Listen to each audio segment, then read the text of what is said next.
দোলের আগের দিন রাধাকৃষ্ণ মন্দিরটা কি সুন্দর করে সাজিয়েছে। সো হ্যালো এভরিওয়ান, আমি প্রণমিতা। আশা করি তোমরা সবাই খুব ভালো আছো।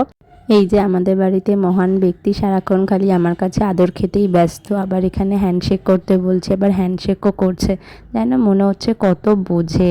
তারপরে মা বলল যে পাশে রাধাকৃষ্ণ মন্দিরে প্রসাদ দিয়েছে, যা গিয়ে একটু প্রসাদ নিয়ে আয়। তো মন্দিরে এসেই দেখি যে এখানে কীর্তন শেষ। তো আর কি করা যাবে, কীর্তন তো শোনা হলো না। তারপরে এখানে ঠাকুরকে প্রণাম করে এখানে সবাই সিন্নি মাখছিল, সিন্নি দেবে বলে।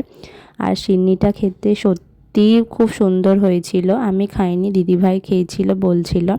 আর আমার ছোট পিসি যেহেতু অনেক দিন পর এসেছে, তো ছোট পিসি, পিসির মেয়ে সবাই গেছিল মন্দিরে। আর দিদিভাই তো রীতিমতো রাস্তা দিয়ে খেতে খেতে যাচ্ছে। আমি বলছি যে তুই বাড়িতে গিয়ে খাবি, চল। আমি তো এই বাড়িতে এসে শান্তিভাবে বসে খেয়েছি। আর সত্যি যেন মনে হচ্ছে কি অমৃত খাচ্ছি। তারপর সিন্নি খেয়ে সবাই মিলে আবার বেরিয়ে গেছি কালকে যেহেতু দোল, সেই জন্য রং কিনতে।